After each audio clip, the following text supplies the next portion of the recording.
ప్రభునందు ప్రేమైన దేవుని బిడ్డలారా, మన ప్రభును రక్షకుడైన యేసుక్రీస్తు శుభనామంలో మీ అందరికీ నా హృదయపూర్వకమైన వందనాలు. రండి ప్రార్థనతో వాక్యంలోకి వెళ్దాం. లోహ సి క్యూరదర షగ్లోరి జలధరధర సి గ్లోరి కబబల రధర సియా. ఆత్మదేవ సర్వశక్తిమంతుడ కనికరముల గల ప్రభువానికే స్తోత్రాలు తండ్రి. నాయనానికి వందనాలయ్యా, నీ స్వరం ఇచ్చి మాతో మాట్లాడమని నీ సన్నిధిలో వేడుకుంటున్నాం. ప్రభువానికి వందనాలు అయా. నీ మాటలు నాయన వినటానికి ప్రభువా వీక్షిస్తూ ఉన్న ప్రతి ఒక్క బిడ్డలను కూడా మీరు సంధించి దేవా మీరు తాకమని అడుగుతూ ఉన్నాం. దేవానికి వందనాలు.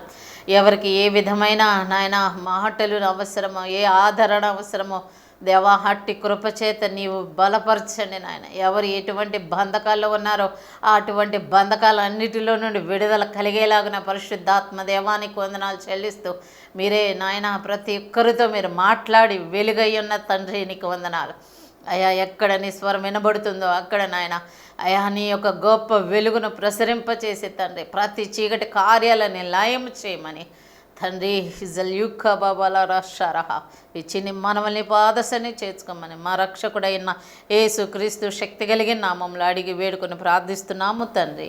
ఆమేన్. హల్లెలూయా. ప్రియమైన దేవుని వర్లారా, గత కాలం మనం రోమేలుగా రాసిన పత్రికలోనే దేవుని యొక్క శక్తి గురించి మనం చూసాం. దేవుని యొక్క శక్తి సువార్త ద్వారా ఎలా వెలువడుతుందో అనే విషయాన్ని మనం చూడటం జరిగింది. దేవుని యొక్క శక్తి ఎలా విడుదలవుతుందో అలాగనే దేవుని యొక్క కోపము కూడా విడుదలవుతుందట పరలోకంలో నుండి. కాబట్టి ఈరోజు మన యొక్క అంశం ఏంటంటే దేవుని యొక్క కోపం బయలుపరచబడుతుంది అనేది ఈరోజు మనం యొక్క వర్తమానం. ఈ రోమేలుకు రాసిన పత్రిక 1వ అధ్యాయం 18వ వచనం దగ్గర నుంచి కొన్ని వచనాలు చూద్దాం. దుర్నీతి చేత సత్యమును అడ్డగించు మనుషుల యొక్క సమస్త భక్తిహీనత మీదను దుర్నీతి మీదను దేవుని కోపం పరలోకము నుండి బయలుపరచబడుతుంది. ఎందుకనగా దేవుని గూర్చి తెలియశక్యమైనదేదో అది వారి మధ్య విశదమై ఉన్నది. దేవుడు అది వారికి విశదపరిచెను.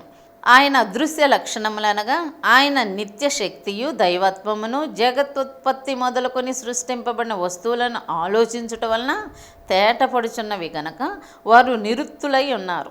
మరియు వారు దేవుని ఎరిగియు ఆయనను దేవునిగా మహిమపరచలేదు, కృతజ్ఞతాస్థుతులు చెల్లింపనూ లేదు, కానీ తమ వాదన యందు వ్యర్థులైరి. వారి అవివేక హృదయము అంధకారమాయను. తాము జ్ఞానులమని చెప్పుకొనుచు బుద్ధిహీనులైరి. వారు అక్షయుడగు దేవుని మహిమను క్షయమైన మనుషుల యొక్కయు పక్షుల యొక్కయు చతుస్పాద జంతువుల యొక్కయు పురుగుల యొక్కయు ప్రతిమా స్వరూపముగా మార్చిరి. మొదటిగా ఈ యొక్క విషయాన్ని మనం చూస్తే కనుక ఇక్కడ 18వ వచనాన్ని మనం చూస్తే ఆ వచనం మనకేం చెప్తుందంటే దేవుని యొక్క వాక్యం దుర్నీతి చేత ఎవరైతే దుర్నీతి కలిగి ఉన్నారో, చెడ్డ క్రియలు కలిగి ఉన్నారో, చెడ్డ నీతిని కలిగి ఉన్నారో అట్టి వారి మీదట అట్టి వారు సత్యాన్ని అడ్డగించే వ్యక్తులుగా ఉంటున్నారట.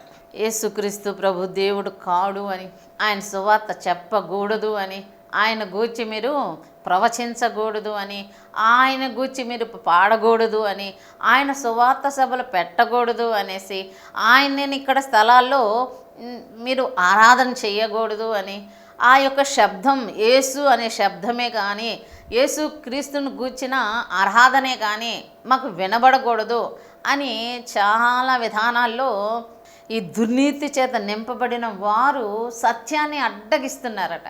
అయితే ఇక్కడ వాక్యం చెప్తుంది, ఎవరైతే సత్యాన్ని అడ్డగించే విధానంలో ఉన్నారో అట్టి మనుషులు వారి మీద ఉన్న సమస్తమైన భక్తిహీనత మీదట దేవుని యొక్క కోపము బయలుపరచబడుతుందట. మనం ఇదే అధ్యాయం 17వ వచనంలో మనం చూసినప్పుడు ఆయన ఏమన్నాడంటే, విశ్వాసం మూలముగా అంతకంతకు విశ్వాసం కలుగునట్లుగా దేవుని నీతి దాని యందు బయలుపరచబడుతుంది అని చెప్పబడింది.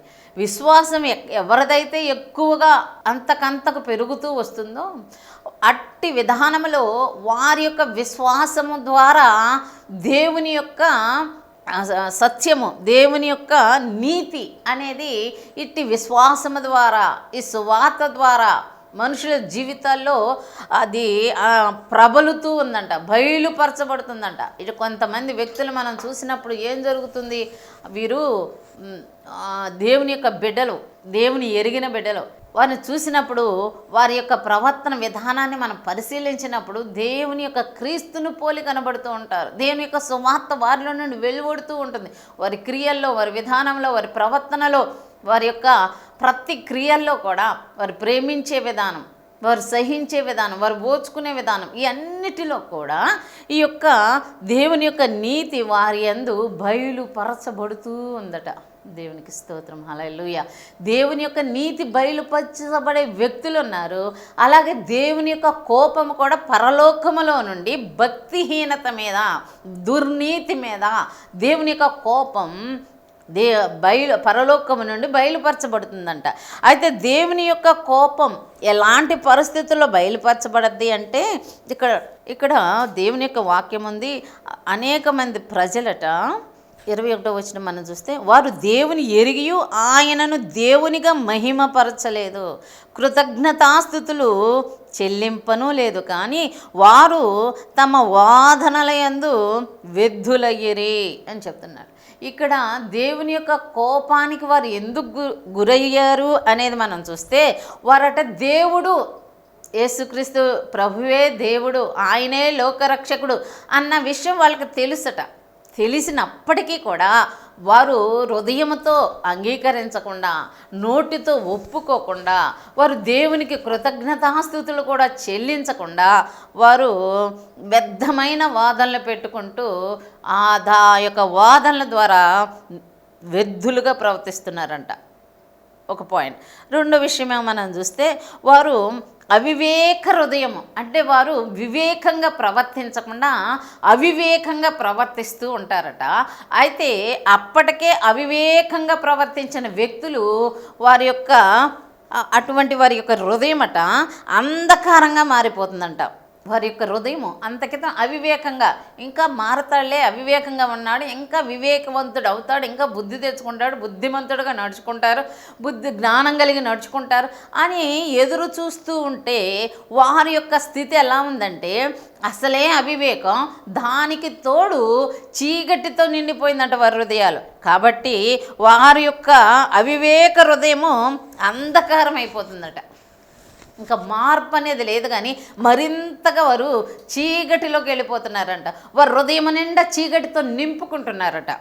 అందువలన అలా నింపుకున్న తర్వాత వారు యొక్క ప్రవర్తన ఎలా ఉందంటే, జ్ఞానులమని చెప్పుకుంటూ వారు బుద్ధిహీనులుగా మారిపోతున్నారంట. ఇంకోటి ఏంటంటే, అక్షయుడగు దేవుని మహిమను వారు దేవుని మహిమను క్షయమగు మనుషుల యొక్కయు, పక్షుల యొక్కయు, చతుస్పాద జంతువుల యొక్కయు, పురుగుల యొక్కయు ప్రతిమా స్వరూపాలుగా మార్చేశారట కదా. మనం చూస్తూ ఉన్నాం, అనేకమైన విగ్రహాలు పెట్టేసి ఆ మట్టితో చేసినవి, అనేకమైన మెటీరియల్తో చేసినవి అవే దేవుడుగా మనుషులు పూజిస్తూ ఉన్నారు. పక్షుల రూపంలో, ఎద్దుల రూపంలో, అనేక రీతులుగా సర్పాల రూపంలో, ఒక్కొక్క చోట ఒక్కొక్క విధానాలతో వాటి యొక్క ఆకారాలను చేసుకుని మనుషులందరూ వాటికి సాగిలపడి అవే దైవము, అవే దేవుడు, మన అవసరాలు తీరుస్తే, మన అక్కర్లు తీరుస్తే, మనల్ని పుట్టించిన అన్న రీతులతో, అన్న విధానంలో వారు దేవుని యొక్క మహిమ ఈ పక్షులకు,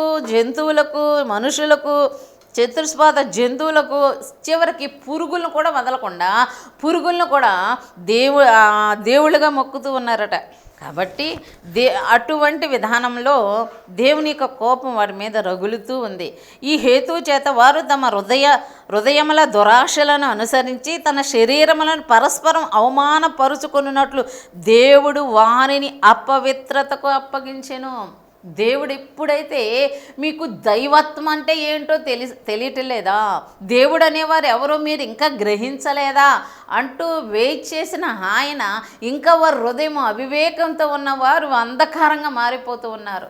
వారు అంతేకాకుండా దేవుని యొక్క నిత్య శక్తి, నిత్యత్వం కలిగి, దైవత్వం కలిగిన ఆ యొక్క దేవునికి ప్రతిమలు చేసుకుంటూ విగ్రహారాధన వైపు వెళ్ళిపోతూ ఉన్నారు. అయితే దేవునికి ఆ కోపం వచ్చి ఆయన చేసిన మొదటి పని ఏంటంటే, వారినట అపవిత్రతకు అప్పగించేశాడంట. అపవిత్రత వారి యొక్క అపవిత్రతకు ఎలా ఉంది అనేది మనం చూస్తే 25వ అధ్యాయంలో, అట్టివారు దేవుని సత్యమును అసత్యమునకు మార్చిరి, సృష్టికర్తకు ప్రతిగా సృష్టాన్ని పూజించారు అని చెప్తున్నారు. వారు దేవుని సత్యాన్ని అసత్యానికి మార్చారట.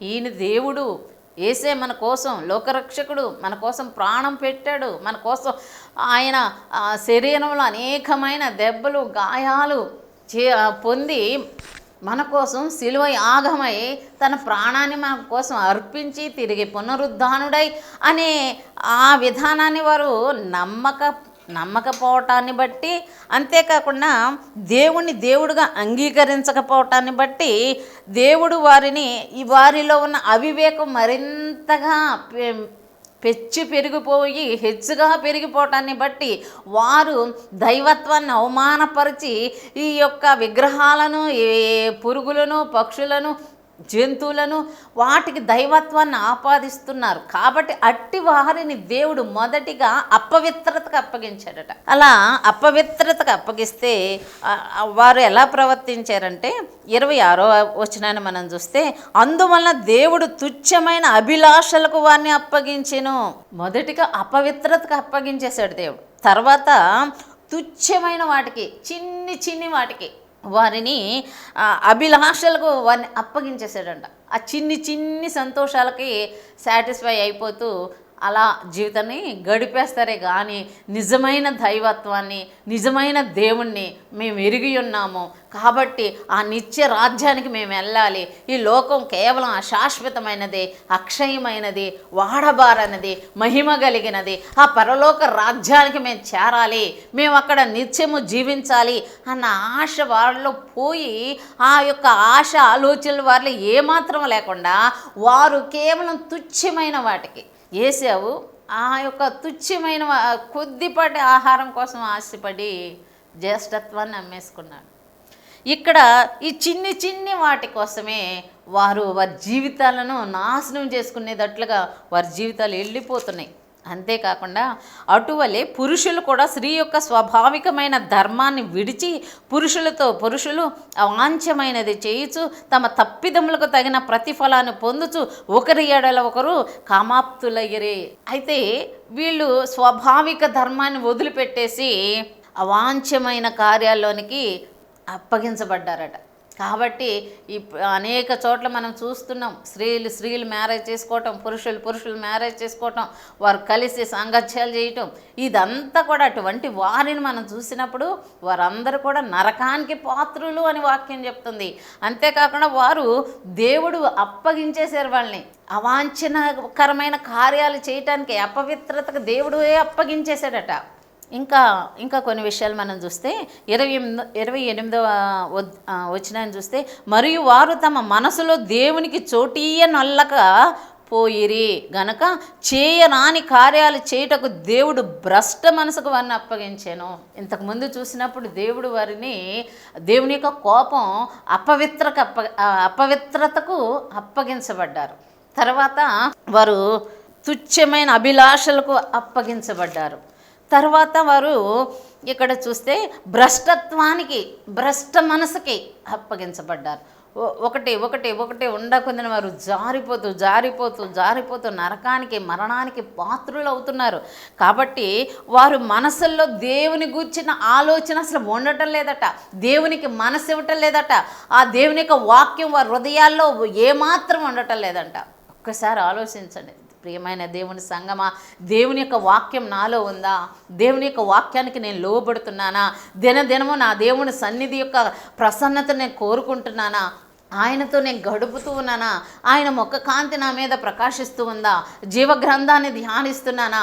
దేవుడు నాతో ఒక్క మాట మాట్లాడితే చాలు, ఆ దినమంతా దాని మీద పడి ఆ యొక్క వాక్యాన్ని ఆధారం చేసుకుని బ్రతికేయచ్చు. కాబట్టి అటువంటి ఆ వాక్కు కోసం కూడా ఏ మాత్రం మనసు ఇవ్వకుండా, దేవుని గూర్చిన తలంపే లేకుండా, దేవుడు ఉన్నాడన్న తలంపు లేకుండా, ఆయనకి భయపడాలని తలంపు లేకుండా, ఆయన మహింపరచాలి, ఘనపరచాలి, స్తుతించాలన్న ఆలోచనే వారి జీవితాల్లో లేకుండా నడుచుకుంటున్నారట.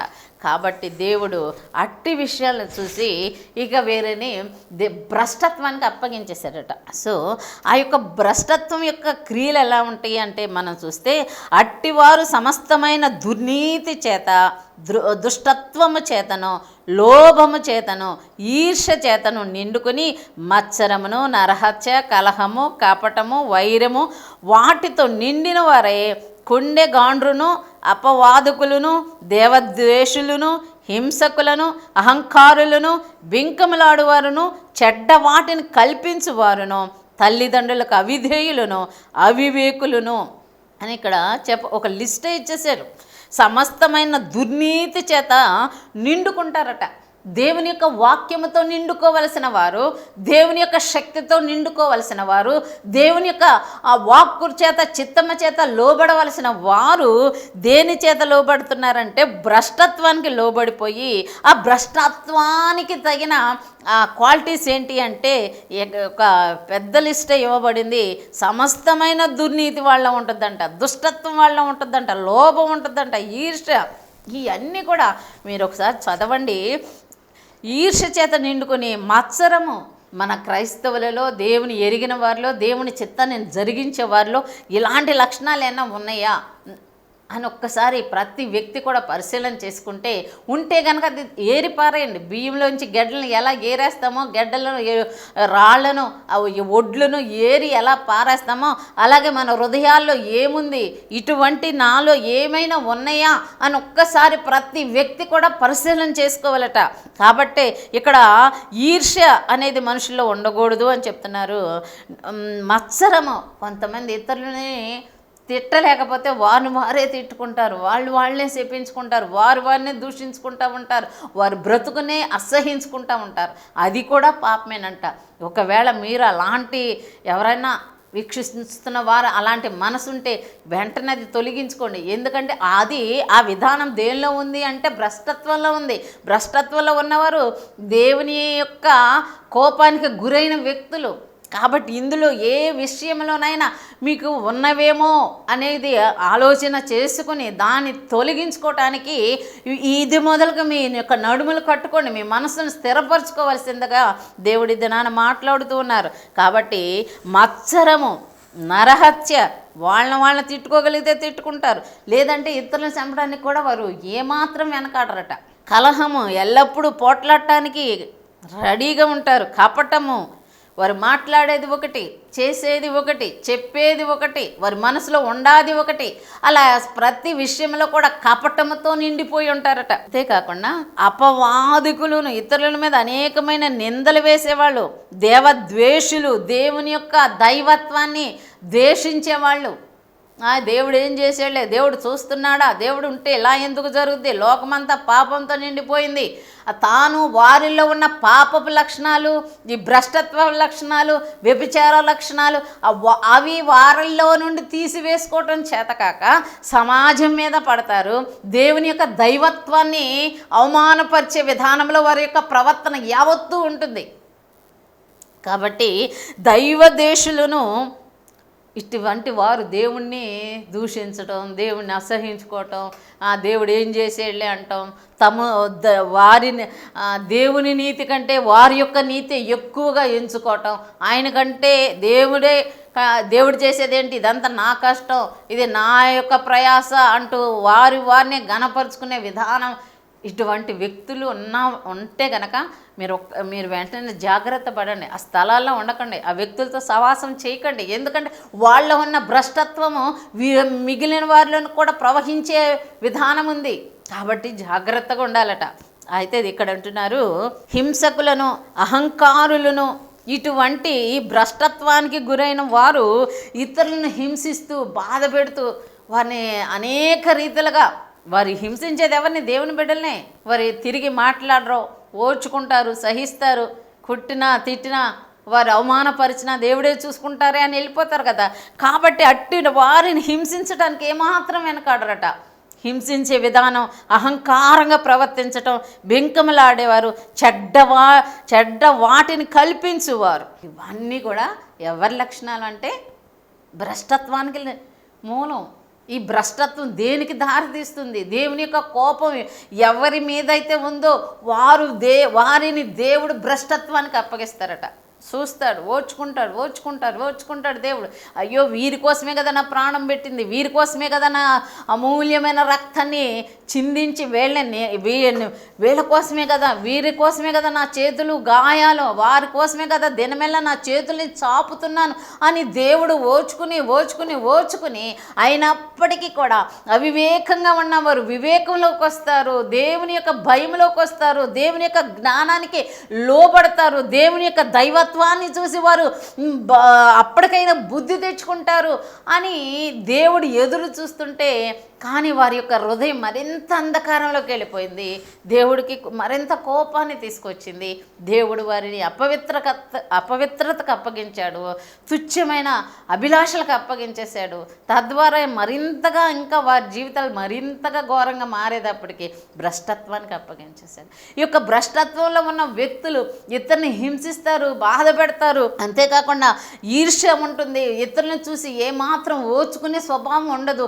ఇతరులను చూసి సంతోషం, వారు బాగున్నారు అంటే మనం కూడా సంతోషించాలి. ఎందుకంటే దేవుడు వారిని ఆశీర్వదించారు కాబట్టి వాళ్ళు బాగుంటారు. అంతేగాని వారు దీవించబడ్డారు, నేను ఇలా ఉన్నాను అని ఎంతవరకు మత్సరం కలిగి ఉంటే అది కూడా శాపానికి సాదృశ్యమే. కాబట్టి ఎవరు కూడా అటువంటి దానిలోకి వెళ్ళకండి, అటువంటి వలలోనికి మీరు చిక్కకండి అని దేవుని యొక్క వాక్యం చెప్తుంది. ఎట్టి పరిస్థితుల్లో ఈర్ష్యకు ఏమాత్రం అవకాశం ఇవ్వకూడదట, మత్సరానికి అవకాశం ఇవ్వకూడదంట. ఈ ఈర్ష్య ఎప్పుడైతే ఉంటుందో, మత్సరం ఎప్పుడైతే ఉంటుందో, దాని వెంట నరహత్య చేయడానికి వాళ్ళు ఏమాత్రము కూడా ఆలోచించకుండా చంపటానికి వెళ్ళిపోతారట. కలహాలు, కోపాలు, కపటాలు ఇవన్నీ కూడా వారిలో కనబడుతూ ఉంటే వారిలో ఇంకా దైవగుణం ఎక్కడ ఉంటుంది? వారిలో ఏముంటుంది?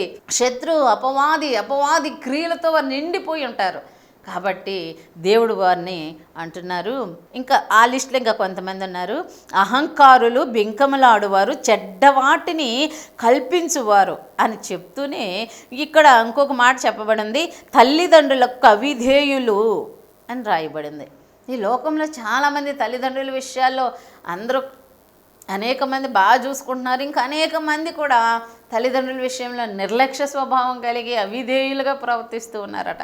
అయితే ఇంత బ్రతికి కూడా ఈ యొక్క విధానంలో నరకానికి వెళ్ళే కంటే మరణానికి వెళ్ళే కంటే ఈ తల్లిదండ్రులను కూడా ప్రేమించే స్వభావము, ఆదరించే స్వభావము, చిన్నప్పుడు తల్లిదండ్రులు ఎంతగా మనల్ని ఎత్తుకుని లాలించి పాలించి వారు మనల్ని ఎంత బుజ్జగించి మనకి అన్నం తినిపించి నిద్రపుచ్చి ఏ విధంగా మనకు కావాల్సిన నీడ్స్ అన్నీ సమకూర్చి ఎంతగానో పెంచి పెద్ద చేశారో ఆ యొక్క ప్రేమకు ప్రతిఫలంగా తల్లిదండ్రులకు మనం ఏమి ఇవ్వగలుగుతున్నామంటూ ఒక కృతజ్ఞతా భావం కలిగి ఉండాలి. కానీ పెంచేవులే, చూసేవులే, ఆస్తులేమి ఇచ్చేవులే అన్నట్లుగా ఇతరుల మీద, తల్లిదండ్రుల మీద అవిధేయంగా ప్రవర్తించకూడదట.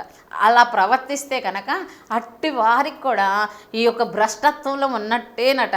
కాబట్టి తల్లిదండ్రుల విషయంలో కూడా సహనాన్ని, ప్రేమను కలిగి ఉండండి అనేది వాక్యం చెప్తుంది. అంతేకాకుండా ఇంకొకటి ఏంటంటే మాట తప్పువారట. చాలామంది మాట ఇచ్చేస్తారు, పర్వాలేదులేండి, మీకు శ్రమ వచ్చిందా, మీకు డబ్బులు కావాలా, నేను ఇస్తాలే, నేను హెల్ప్ చేస్తాలే, నేను వస్తాలే, తోడుగా నేను చేసి పెడతాలే, నేను పంపిస్తాలే, నేను ఉన్నాను కదా అంటూ ఇటువంటి మాటలు చెప్తూ ఉంటారు. ఏం పర్వాలా, నేను ఉన్నాను కదా చూసుకుంటాను అంటారు, తర్వాత కనబడరు. నేను తప్పకుండా మీకు హెల్ప్ చేస్తాను, ఆర్థికంగా మీకు డబ్బు అవసరమా, తప్పకుండా మీకు హెల్ప్ చేస్తాను అంటారు. ఇక వాళ్ళు ఫోనే ఎత్తరు. ఇలా అనేక విషయాల్లో నీ బాధ్యతని తీసుకుంటా, మీకు తప్పకుండా హెల్ప్ చేస్తాను, దేవుని పిల్లలు మనం హెల్ప్ చేసుకోకపోతే ఎవరు చేస్తారు అంటూ చాలా చక్కటి మాటలు చెప్పేసి తర్వాత వెళ్ళిపోయి టాటా బై బై అంటారు. కాబట్టి మాట తప్పేవారు కూడా ఈ భ్రష్టత్వానికి అప్పగించబడతారట. కాబట్టి దేవుని పిల్లలయ్యున్న మనము, దేవుని యొక్క చిత్తంలో నడుస్తున్న మనం ప్రతి పరిస్థితుల్లో కూడా మనం ఒక మాట మాట్లాడితే ఆ మాటను బట్టి ఖచ్చితంగా ఆ మాట నెరవేర్చేవారుగా ఉండాలట.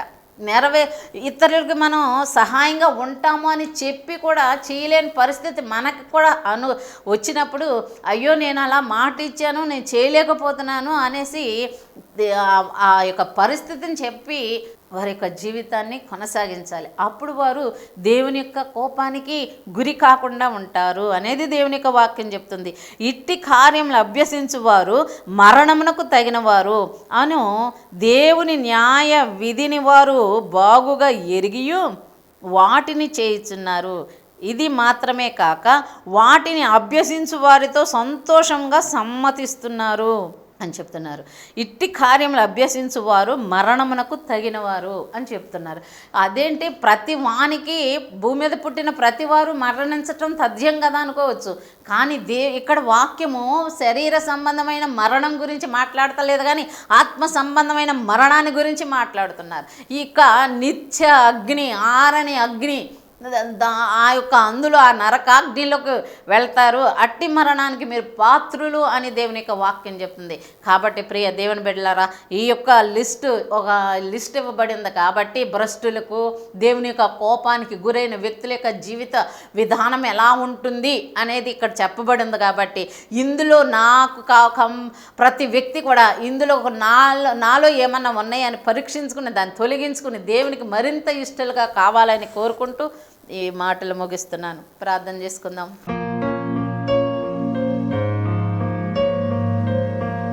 పరిశుద్ధుడా, ప్రేమ కలిగిన తండ్రి, జాలిగల దేవానికి వందనాలు. రబాబా షక మర్రబల్ రదస్య ఆత్మదేవానికి వందనాలయ్యా. ఇక్కడ వీక్షిస్తున్న ప్రతి ఒక్క బిడ్డలు కూడా నాయన, ప్రతి వారి యొక్క హృదయంలో ప్రభా, వారి విశ్వాసంలో అంతకంతకు ఎదగాలి ప్రభా. దేవానికే వందనాలు. ప్రతి హృదయంలో నుండి దేవా నీ నీతి బయలుపరచబడే వ్యక్తులుగా ఉండాలి. కానీ నాయన, దేవుని యొక్క కోపం నాయన బయలుపరచబడే విధానంలో ఏ ఒక్కరూ ఉండకుండా నా తండ్రి, ప్రతి ఒక్కరూ కూడా నాయన రబా పర్రజలోదరే ప్రభా, అట్టి స్వభావములో నుండి అనేకులు విడుదల పొందేలాగున దేవా కృప చూపండి. పశ్చాత్తాపముతో నాయన, అయా విశ్వాసముతో నాయన నీ తట్టు తిరిగేలాగున ప్రభా, అయా దయచేసి నీ సహాయం అనుగ్రహింపచేయమని వేడుకుంటున్నాను. మాట తప్పేవారుగా ఎవరో ఉండకుండా దేవా, తల్లిదండ్రులకు అవిధేయులుగా ఉండకుండా, ఈర్ష్యతో నింపబడిన వారిగా ఉండకుండా ప్రభానికే స్తోత్రములు తండ్రి. బ్లౌరిదలరస్య ప్రభా, అయానికే వందనాలు. అయా ఇట్టి మరణానికి ఏ ఒక్కరు అప్పగించబడకుండా తప్పింపబడేలాగున అనేకులు మీరు దర్శించండి. సమయంలో అనేకులతో మీరు మాట్లాడండి ప్రభా. వారి వారి అంతరంగాల్లో దేవా ఏది ఏలుబడి చేస్తుందో దేవ రాజాల ప్రభా, దాన్ని తొలగించిన ఆయన ఆ హృదయం దేవుని యొక్క వెలుగుతో నింపబడేటట్లుగా, దేవుని యొక్క వాక్యముతో నింపబడినట్లుగా, దేవుని యొక్క వాక్యానికి సోటిచ్చే వారిగా ప్రభా దినము తండ్రి నీతో నాయన దేవా వ్యక్తిగతంగా దేవా గడుపుతూ తండ్రి నీకే స్తోత్రాలు. వాక్యానుసారంగా జీవించేలాగా ప్రతి బిడ్డను కూడా మీరు సంధించి శక్తితో నింపమని మా ప్రభును రక్షకుడైన యేసుక్రీస్తు శక్తి కలిగి నామములో మిక్కిలి వినంగా బ్రతిమాలు వేడుకుని ప్రార్థిస్తున్నాము తండ్రి. ఆమేన్. హల్లెలూయా. Mister Nirmala Abel, door number 17/304-5-5 Chowdaripet, Gudivada. మీ ప్రార్థనా అవసరాలకు సంప్రదించవలసిన మా ఫోన్ నెంబర్ 8074167461.